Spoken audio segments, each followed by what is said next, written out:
था। बैकलॉग्स मेरे last last तक कभी क्लियर नहीं हुए थे। बैकलॉग्स हमेशा कुछ ना कुछ रह जाता था। जो नई टीचर है वो सिर्फ़ बोर्ड्स लेवल तक पढ़ाते थे, उनसे ऊपर कुछ नहीं। तो हमारा हो गया कि अब इधर कैसे होगा पढ़ाई? तो हमने वो छोड़ के दूसरे कोचिंग में एडमिशन लिया। फिर तब तक वो पहली बार फिर मैंने ऐसे ऑनलाइन एक्सपीरियंस किया था कि ऑनलाइन पढ़ाई कैसे होती है। और तब मुझे पहली बार फ़ोन मिला था, एंड्रॉयड फ़ोन। इसके पहले तक मुझे एक छोटा-सा कीपैड वाला फ़ोन मिला था। कुछ था नहीं कीपैड वाले फ़ोन में, ऐसे रेडियो सुनना पड़ता था। और हालत इतनी ख़राब कि रेडियो रूम पे नॉर्मल ऐसे ही नहीं चलता था। फ़ैन ऑफ करके फ़ैन के ऊपर रखते थे ऐसे फ़ोन को, तब रेडियो आता था। फिर उसमें बच्चे थे जो फिटज़ी वगैरह में थे, जो आईटी की तैयारी कर रहे थे, तो वो अलग-अलग बुक सॉल्व करते थे, कुछ पैकेजेज़ सॉल्व करते थे। हमने देखा कि ये वो बना रहे हैं, तो हम लोग उससे बात करते थे कि क्या है, क्या नहीं है, कैसे बना रहे हो, क्या सजेशन थे? और आईआईटीज़ में सीट कितनी कम है सबको पता है, कितने कम सिलेक्शन होता है, सिलेक्शन रेशियो कितना खराब है। वो बच्चे उधर आगे निकल जाते और हम लोग ऐसे रह जाते। पेपर 2 कुछ ख़ास नहीं हुआ, एडवांस रिज़ल्ट आया, ऐसे पता चला कि नहीं हुआ, थोड़ा ऐसे सैड हो गए। फिर लोगों ने बोला कि आप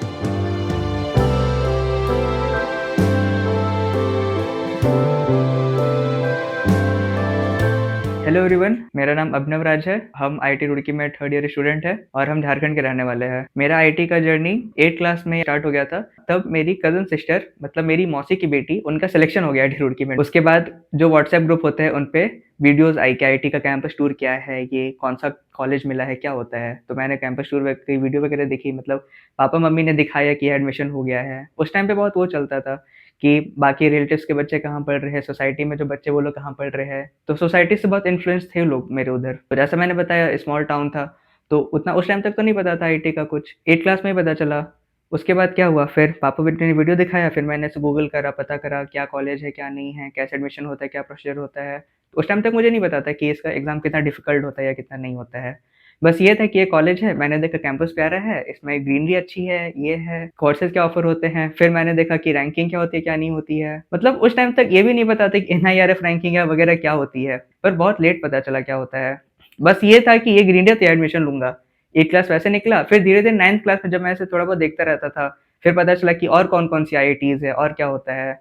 उसके बाद ऐसे 10th क्लास आया, तो हमारे स्कूल बेसिकली 10th तक ही था और 10th के बाद हमें स्कूल चेंज करना होता था 11th-12th के लिए। उसके लिए हमारा 10+2 नहीं था स्कूल में। लोग जनरली अपने दोस्तों से बात करते हैं कि आपका कौन कहाँ एडमिशन लेगा, कौन कहाँ नहीं लेगा, कोई फ्यूचर में क्या करेगा, आर्ट्स, कॉमर्स, साइंस ऐसे होता है ना। तो मेरे उस टाइम पे ऐसा मतलब किसी से उतना बात नहीं होता था। कोई फ्रेंड्स 10th तक तो नहीं थे मेरे। 10th के बाद बने, 10th तक तो नहीं थे क्योंकि मैं ऐसे चुपचाप से क्लास में बैठा रहता था। सारे रिसेस में निकलते थे, ऐसे बाकी टाइम पे बाकी फ्री पीरियड्स में निकलते थे, पर मैं क्लास में बैठा रहता था चुपचाप से। तो उसके बाद धीरे-धीरे गूगल से या अगल-बगल से या जो मम्मी-पापा ने बताया वैसे ही पता चलते गया सब कुछ। 10th क्लास हुआ हमारा फिर खत्म, तो जो भी बोर्ड्स वगैरह होते हैं, तब तक मैं ऐसे नॉर्मल सा स्टूडेंट ही था, बहुत टॉपर नहीं था। 90-95 के बीच में रहते थे नंबर हमेशा, 95 कभी क्रॉस नहीं करा कि 98 आ गया, 99 आ गया, ऐसा कभी कुछ नहीं हुआ। पर हाँ, अब आईआईटी में आके ये लगता है कि वो मैटर भी नहीं करता है कि आपके 10th-12th में कितने आते थे। मतलब ये थोड़ा एक अलग चीज़ है, आईआईटी जो भी होती है। तो ठीक है, उस टाइम तक कोई दिक्कत नहीं है, सारा कुछ हो गया। उसके बाद अब 10th के बाद तो जाना था दूसरे स्कूल में, 10th तक तो हमारा हो गया, 10th क्लास खत्म। उस टाइम तक ना ऐसा होता था, जैसे मैंने सोसाइटी का बताया, तो एक चीज़ सोसाइटी में जो चलती थी वो ये थी कि आप किस स्कूल में हो, जैसा मैंने बताया था। तो डीपीएस जो स्कूल है, अपने उधर उसका बहुत नाम था कि अगर आपका बच्चा डीपीएस में पढ़ता है, तो मतलब आप बहुत गुड स्टूडेंट हो, बहुत ब्रिलियंट माइंड वाले स्टूडेंट हो। तो मम्मी-पापा का सपना था कि उनका बच्चा भी डीपीएस में पढ़े। तो 10th के बाद मैंने एग्ज़ाम लिखा डीपीएस का और चिन्मय विद्यालय का, जो कि बोकारो में है। डीपीएस बोकारो के लिए, चिन्मय विद्यालय बोकारो के लिए मैंने लिखा एग्ज़ाम और उसमें हो गया सिलेक्शन मेरा। वो सबसे पहला अचीवमेंट था मेरा, क्योंकि सबसे पहले बार जब उन मम्मी-पापा ऐसे प्राउड हुए कि डीपीएस में हो गया, पूरी सोसाइटी में ऐसे हुआ कि इसका लड़का डीपीएस में पढ़ेगा, ये वगैरह, तो वो अच्छा रहा। यहाँ पे कैच है, मेरा डीपीएस चिन्मय दोनों में हुआ था, पर मैं बताता हूँ सोसाइटी का चेंज कैसे क्या होता है।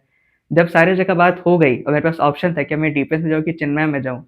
पहले सोसाइटी कहता था डीपीएस, डीपीएस, डीपीएस, फिर जब डीपीएस में हो गया, तब लोग अगल-बगल क्या कहने लगे पापा-मम्मी से कि डीपीएस का माहौल खराब है, स्कूल अच्छा है पर वहाँ बच्चा बिगड़ जाएगा आपका, ऐसा हो जाएगा, वैसा हो जाएगा, बच्चे को चिन्मय में डालो। सोसाइटी की इस बात में आकर के हम चिन्मय चले गए। मेरा एडमिशन फिर मैंने चिन्मय में लिया और एक था फ्रेंड मेरे घर साइड का, जो मेरे पापा के फ्रेंड थे, उनका लड़का था, जो सेम स्कूल में पढ़ते थे हम लोग। फिर हम सारे ऐसे एग्ज़ाम लिखने गए थे और सारों का हो गया था सिलेक्शन डीपीएस में, ये एक बढ़िया बात है। फिर 10th खत्म हुआ हमारा, 10th का मैंने जैसे बोर्ड एग्ज़ाम खत्म हुआ, उसके बीच में फॉर्म फिल होता है स्कूल्स के लिए, जैसा मैंने बताया अभी कि डीपीएस चिन्मय में एडमिशन के लिए। तो जैसे ही हमारा 10th का मैथ्स पेपर था उस टाइम हमारा लास्ट 2019 में, हमने पेपर लिखा और जस्ट शाम में हमारी ट्रेन थी अगले दिन बोकारो के लिए, हम अगले दिन बोकारो पहुँचे। जैसे सुबह पहुँचे, जस्ट नेक्स्ट डे हमारा फिर चिन्मय विद्यालय के लिए डीपीएस के लिए अलग-अलग दिन पेपर था। हमने वो पेपर लिखा, फिर हम नेक्स्ट डे वापस आने लगे। बहुत मतलब वो बढ़िया माहौल था। जैसे हम लोग ट्रेन में रिटर्न कर रहे थे, तब तक ही चिन्मय ने अपना रिज़ल्ट आउट कर दिया था और ट्रेन में ही हमें पता चल गया कि मेरा सिलेक्शन हो गया है। जो खुशी थी पापा लोगों के चेहरे पे कि उनका बेटा का चिन्मय में एडमिशन हो गया, जो सबसे पहला अचीवमेंट होता है किसी के लिए और उसके पेरेंट्स के लिए। जब जब आपका क्लियर होता है कुछ आप अच्छा करते हो और आप देखते हो कि आपका पेरेंट्स उससे बहुत खुश होता है, आपको भी बहुत अच्छा लगता है। उस टाइम तो मतलब मैं तो खुश था ही और मम्मी-पापा खुश हैं इसको देख के मैं और खुश था। थोड़ा बहुत मैं इसीलिए उदास उस टाइम पे इसलिए था क्योंकि मुझे हॉस्टल जाना पड़ा, पेरेंट्स को छोड़ कर के क्योंकि सेम सिटी में नहीं था और पेरेंट्स साथ नहीं आ सकते थे। इतना आसान नहीं होता है किसी के लिए वैसे रिलोकेट कर जाना, कंपनी, बिज़नेस जो भी रहते हैं उन चीज़ों को देखना पड़ता है। वो नहीं आ सकते थे, 11th क्लास जब स्टार्ट हुआ। हाँ, पर एक चीज़ हुआ कि जो पापा के फ्रेंड के जो उनका सन था और उनके बाकी फ्रेंड्स थे, हम सारों ने फिर अपन सारे एक स्कूल के ही थे, तो हम लोगों ने एक पीजी लिया एक ही जगह पे। फिर सारों ने अपनी 11th क्लास की तैयारी स्टार्ट की। सारे अलग-अलग कोचिंग में गए। हाँ, उन सबका भी डीपीएस में हो गया था और मैंने चिन्मय लिया था और फिर सारे एक साथ रहने लगे, सबने एक साथ ही तैयारी स्टार्ट करी 11th का। जब हमारा ऐसे 11th स्टार्ट हुआ, तो उसका रूटीन बहुत हेक्टिक चलता था। मतलब जब हमने कोचिंग लेने के लिए हम जा रहे थे, तब हम लोगों को कोचिंग वालों ने ये सजेस्ट करा कि आप ऐसा करो कि आप नॉन स्कूलिंग ले लो। पर पापा लोग के मन में ये था कि नॉन स्कूलिंग ले लेंगे तो फिर सोसाइटी वाली चीज़ आ गई कि वो लोग क्या बोलेंगे कि उनका बच्चा किसी स्कूल में एडमिशन नहीं लिया। अब किसे पता एडमिशन हुआ नहीं हुआ जब तक आप कहीं ऐसे पहुँच नहीं जाते हो। वो तो बोलेंगे जब हुआ तो लिया क्यों नहीं? बाकी लोगों को तो उधर पता नहीं था कि होम टाउन साइड मेरे कैसा आईआईटी क्या है, क्या नहीं है। कोई था भी नहीं उधर आईआईटी से कि और मेरा भी था कि मैं अच्छे स्कूल में पढूँ क्योंकि 10th क्लास तक का जो मेरा स्कूल था बहुत छोटा-सा था। एक फुल साइज़ क्रिकेट ग्राउंड भी नहीं था। ऑब्वियसली अब ऐसे स्कूल को क्रिटिसाइज़ नहीं करना चाहिए पर ये रियलिटी है कि उस स्कूल में कुछ नहीं था। मेरा ऐसा ड्रीम था पहले कि मैं एक अच्छे स्कूल में जाऊँ, ये वगैरह रहे। तो वो ड्रीम पूरा हुआ 11th में, जब ऐसे मैं 11th में था और 11th के चिन्मय विद्यालय में एडमिशन लिया। वो स्कूल बहुत प्यारा था। बड़े ग्राउंड, प्रोफ़ेसर्स बढ़िया, दोस्त अच्छे बने थोड़े, जो एनवायरनमेंट होता है वो अच्छा था। हमारे स्कूल में कैंटीन भी था, मुझे पता नहीं था कि स्कूल्स में भी कैंटीन होता है। बहुत लोगों के लिए ऐसे नॉर्मल सी चीज़ होगी पर मेरे लिए बहुत डिफरेंट था ऐसा क्योंकि मैं मतलब उस एनवायरनमेंट में नहीं था और एक छोटे जगह से आया था। जो स्कूल था ऐसे सुबह जाते थे और मैं ऐसा था रूटीन था हमारा कि हम 7 बजे कुछ निकलते और 3 बजे वापस आते थे। तो उसके बीच का जो टाइम था स्कूल का वो बहुत बढ़िया होता था। मतलब हाँ, थोड़ा नींद आता था स्कूल में उस टाइम पे। जो हमारा रूटीन चला वो 7 से 3 स्कूल का चला। 3 से 4 जो था वो ब्रेक रहता था हमारा मतलब खाना खाने का, जो मेस से हमारा खाना आता था और 4 से 8 बजे तक हम लोगों का चलता था कोचिंग जो हमने एडमिशन लिया। फिर 8 से 9 डिनर का टाइम हुआ जो हमने घर पे बात करी क्योंकि दिन भर से तो हॉस्टल में हैं, घर पे तो बात करना चाहिए। आश्रम में रहते हैं पेरेंट्स, 9 तक बात करी। फिर 9 से 12 जो टाइम था, उस 9 से 12 के बीच के टाइम में हमें कोचिंग के पैकेजेस लगाने थे। प्लस में हमें जो भी स्कूल का वर्क था वो करना था, जो स्कूल में असाइनमेंट्स वगैरह मिलते थे, एग्ज़ाम्स आए तो उसकी तैयारी, ये सारी चीज़ें करनी रहती थी।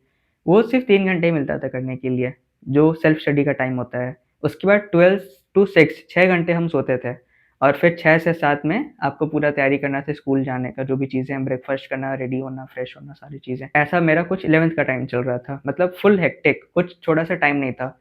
जो संडे हमें खाली मिलता था, उसमें बैकलॉग्स स्टार्ट हो गया था आना, तो हमें वो बैकलॉग्स क्लियर करना पड़ता था। बैकलॉग्स मेरे लास्ट लास्ट तक कभी क्लियर नहीं हुए थे। बैकलॉग्स हमेशा कुछ ना कुछ रह जाता था, हमेशा। पर वो ये था कि थोड़े बहुत मुझे एडवाइसेज़ से और कुछ मेरे नॉलेज से, जैसे सर ने बताया था कि कैसे वेटेज वाइज़ चीज़ों को डिस्ट्रीब्यूट करना रहता है, वैसे कर सकते हो। तो उसके चलते ना ऐसा बहुत हार्म नहीं हुआ, थोड़ा तो हुआ ही होगा, पर बहुत नुकसान नहीं हुआ। थोड़ा बहुत बैकलॉग्स रहा पर वेटेज वाइज़ मैंने कवर कर लिया था, थोड़ा ठीक हो गया।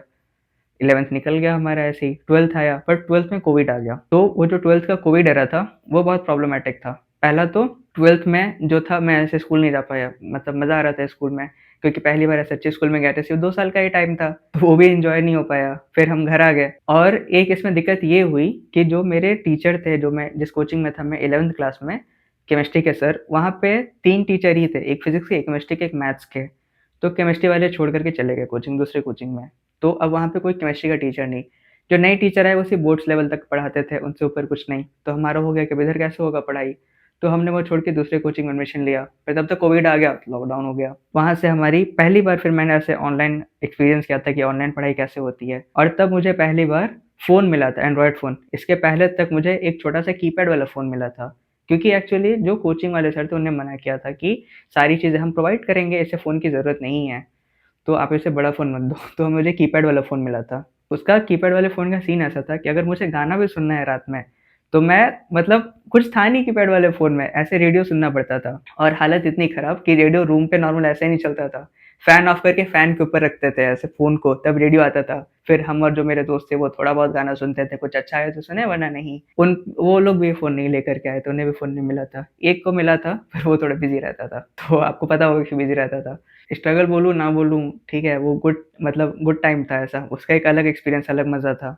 तो वो भी बढ़िया था क्योंकि जब अभी मैं ऐसे पीछे मुड़ कर के देखता हूँ, तो अभी जो मैं ऐसे थोड़ा बहुत टाइम निकल जाता है जब मेरे पे फ़ोन है, जो इंस्टाग्राम और गेम से थोड़ा बहुत टाइम निकल जाता है, जो अटेंशन स्पैन है वो कम होता जा रहा है, शॉर्ट्स के कारण या फिर जो भी अदर जो भी कंटेंट आ रहे हैं या जो कुछ क्रिंज कंटेंट्स आते हैं, तो उसके कारण। तो वो बढ़िया था, उस टाइम पे वो नहीं दिखता था, तो अच्छा रहता था, दिमाग फ़ोकस चलता था, पढ़ना है, थोड़ा बहुत गाना सुने और म्यूज़िक तो ऐसे हेल्प करता है ना आपको, आपके ब्रेन को अच्छे से मतलब ऐसे थोड़ा रिलैक्स मोड में लाने के लिए या चीज़ें करने के लिए। तो फिर 11th का हमने एग्ज़ाम दिया होगा, हमारा फाइनल एग्ज़ाम जो होता है, उसके बाद हम रिज़ल्ट भी नहीं देख पाए थे और लॉकडाउन हो गया था, तो हमें घर जाना था। फिर हम सारे घर चले गए और उस टाइम तक तब तक मैंने कोचिंग स्विच कर लिया था। तब तक ऐसा हुआ था कि जो सर थे वो छोड़ चुके थे, तो हमने पटना का एक कोचिंग था जो ऑनलाइन करा रहा था। फिर मतलब उनकी ब्रांच वहाँ पर थी, पर लॉकडाउन के कारण, कोविड के कारण उन्होंने ऑनलाइन कराना स्टार्ट किया। फिर उस टाइम पे मेरे हाथ में फ़ोन आया 12th क्लास में, वो भी लेक्चर्स के लिए था, घर पे थे, लेक्चर देखते थे। 12th में फिर ऑनलाइन स्टार्ट हो गया, हम घर पर आ गए, ऑनलाइन लेक्चर्स देखने लगे। पर ऑनलाइन लेक्चर्स मतलब ऐसा होता था कि पहले कभी ऑनलाइन नहीं पढ़ा, बचपन से नहीं और बुक्स से पढ़ते थे ट्रेडिशनल वे में और अचानक से वो ट्रेडिशनल वे खत्म हो गया और ऐसे ऑनलाइन शिफ्ट हो गया। और ऐसा भी नहीं कि थोड़ा टाइम, पूरा जो आपका टाइम रहता है, जितने देर आप पढ़ रहे हो, सारा ही ऑनलाइन चले गया। क्योंकि पहले दिन में स्कूल वाले ऑनलाइन लेक्चर्स कराते थे ज़ूम पर या गूगल मीट पर और उसके बाद कोचिंग वाले लेक्चर्स अपलोड करते थे। वो अपलोड करते थे, वो लाइव नहीं पढ़ाते थे। और ऐसा चलता था और डाउट सेशन भी उनके रेगुलर नहीं थे, ये एक दिक्कत आती थी। उस टाइम पे एक अच्छा फैक्टर ये भी होता था आपके आईटी जर्नी को स्मूथ बनाने के लिए कि आप कोचिंग कितने बढ़िया चूज़ कर रहे हो, एक एस्टेब्लिश कोचिंग चूज़ करनी चाहिए। मेरे को उस टाइम पे नहीं पता था। फिर मैंने ऐसा सुन रखा था कि जो भी एक बड़ी कोचिंग होती है, उसमें जो फैकल्टीज़ होते हैं, पहले वो आपको उन फैकल्टीज़ का नाम नहीं बताते हैं। ऐसा मुझे किसी सीनियर ने बोला था। और ये कि जो वन ऑन वन इंटरेक्शन होता है एक स्टूडेंट का, एक टीचर के साथ, उनके फैकल्टी के साथ, वो वहाँ नहीं होता है बड़ी कोचिंग में। बहुत बच्चे भीड़-बकरियों की तरह आ रहे हैं जिनको आईटी की प्रेप करनी है और ऐसे टीचर्स उतने ही हैं, बड़ी-बड़ी क्लासरूम्स है। तो आप ना डाउट क्लियर कर पाते हो, ना इंटरैक्ट कर पाते हो।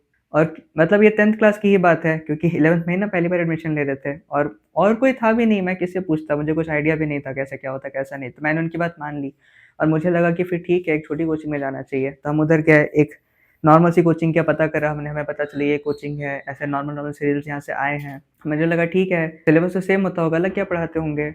जो है सिलेबस वही पढ़ाते होंगे, फिर वो तो मेरे ऊपर है ना मैं कितनी मेहनत करूँगा और कितनी नहीं। बेसिक कॉन्सेप्ट्स होते हैं वो सीख जाऊँगा, फिर बढ़िया-बढ़िया प्रॉब्लम्स लगाऊँगा तो हो जाएगा। तो ये सोच कर मैं वहाँ चले गया। कम से कम वन ऑन वन इंटरेक्शन तो होगा, ये मेरे दिमाग में था। वही मेरी गलती थी एक्चुअली। उसके कारण शायद उतना स्मूथ नहीं था। पहले फैकल्टी छोड़ के चले गए, उनके पास कोई बैकअप नहीं था।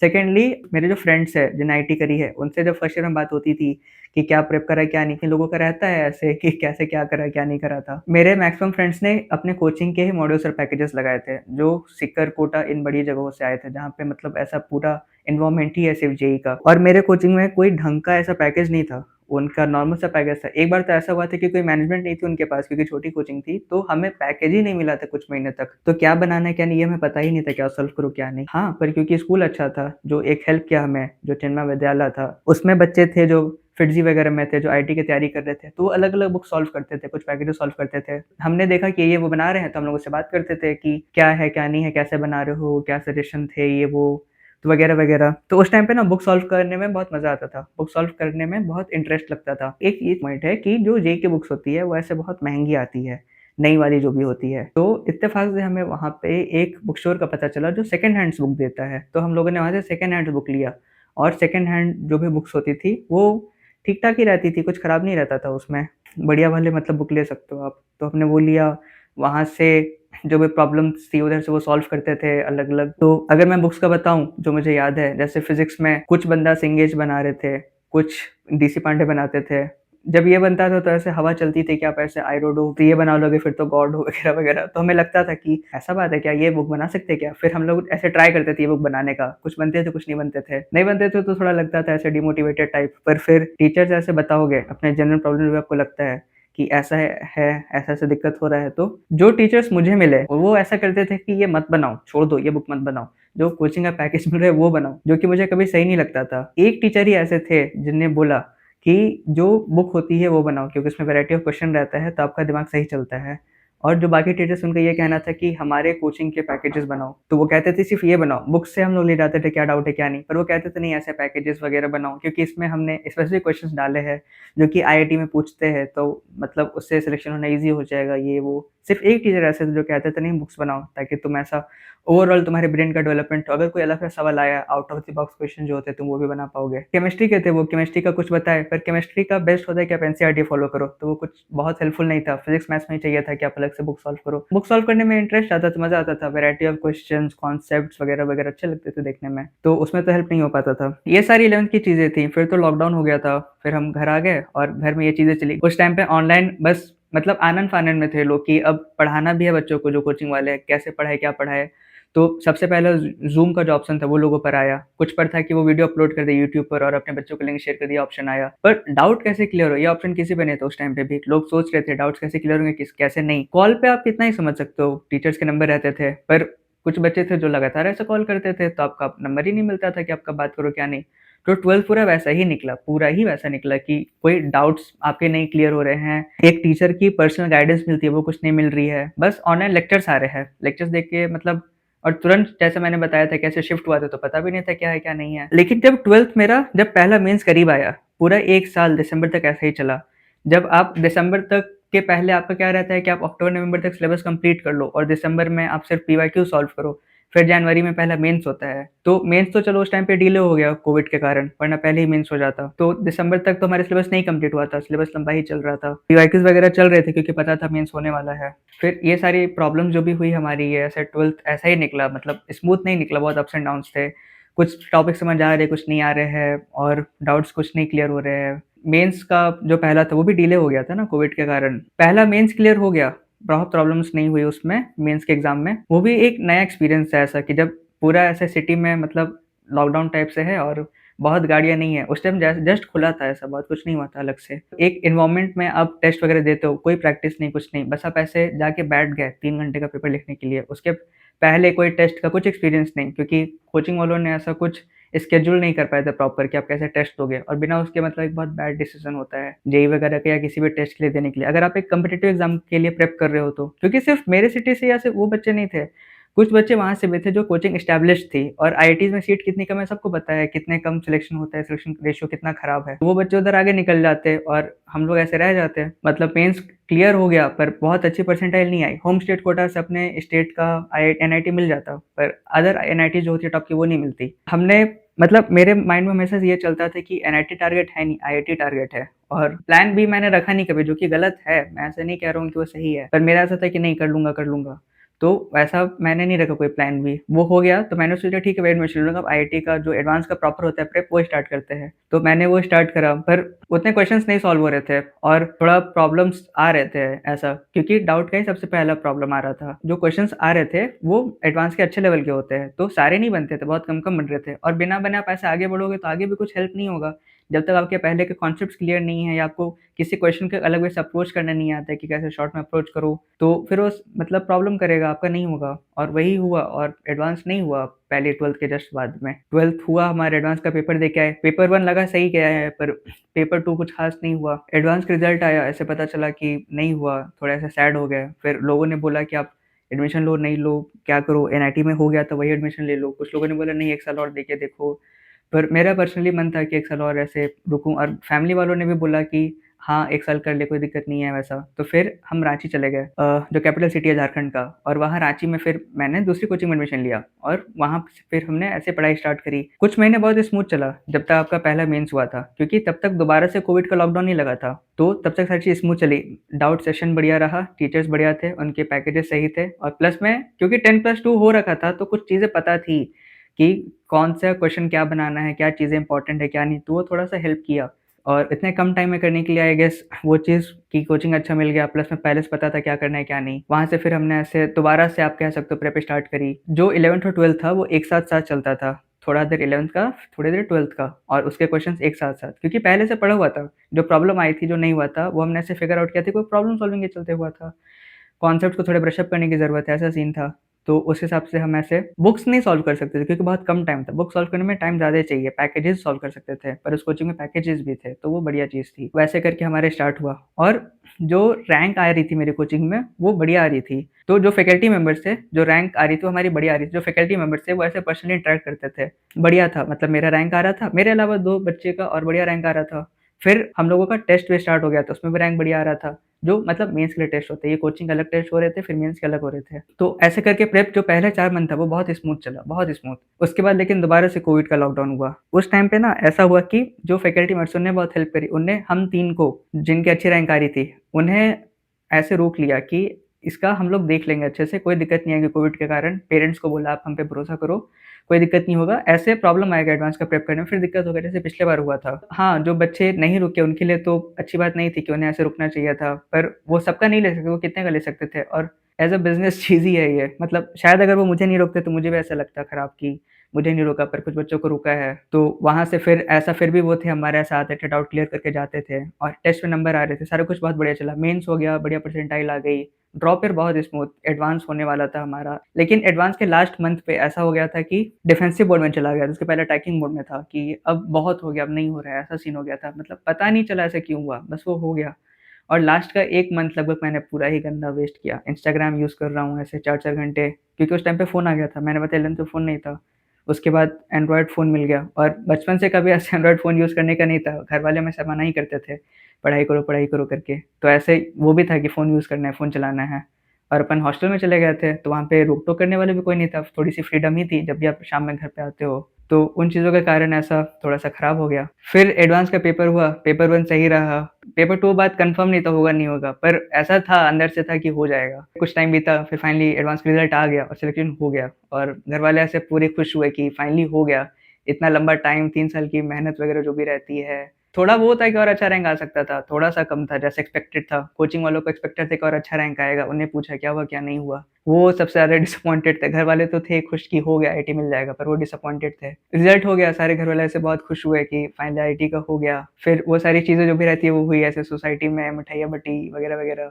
फिर काउंसलिंग का फाइनली टाइम आया कि अब कौन-सी आईआईटी लें। तो वो एक ऐसा टफ टाइम था क्योंकि सबको रहता था टॉप 3 की आईआईटीज़ लो, बॉम्बे, मद्रास, दिल्ली। ठीक है, फिर हमने ऐसा जो भी काउंसलिंग का पीरियड आया उसमें जो भी फैकल्टी मेंबर्स उनसे हेल्प ली, कौन सी आईआईटी लेनी चाहिए, कौन सी नहीं।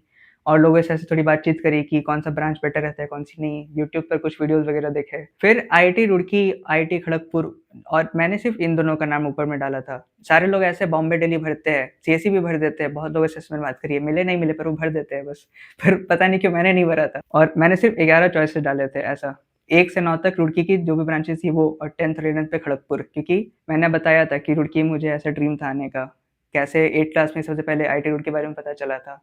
कैसे दीदी यहाँ रह के पढ़ाई कर रही थी और सारी चीज़ें पता चलती थी, कैसा चल रहा है, कैसा नहीं। तो ऐसे कैंपस लाइफ़ कितना बेटर है, कितना नहीं। तो अब वो था कि अब आईआईटी रुड़की ही चाहिए, तो मैंने ऐसे सारा रुड़की का भरा और राउंड 1 से राउंड 6 आईआईटी रुड़की ही रहा और आईआईटी रुड़की फाइनली फिर मिल गया। जब डे 1 हुआ ऐसा आईआईटी रुड़की का, जब आईआईटी रुड़की हम लोग आए, तो सबसे पहला था मेन बिल्डिंग देखना है, ऐसे व्हाइट बिल्डिंग। सारे लोग ऐसे एडमायर करते हैं कि यहाँ आना है, यहाँ आना है। वहाँ पर आए हम लोग और अलग फीलिंग था, मतलब ऐसे वर्ड्स में डिस्क्राइब नहीं कर सकते हैं। वो एक बहुत नेक्स्ट लेवल फीलिंग था। बहुत मतलब अच्छा भी लग रहा था और ऐसे थोड़े इमोशनल भी थे कि फाइनली आ गए।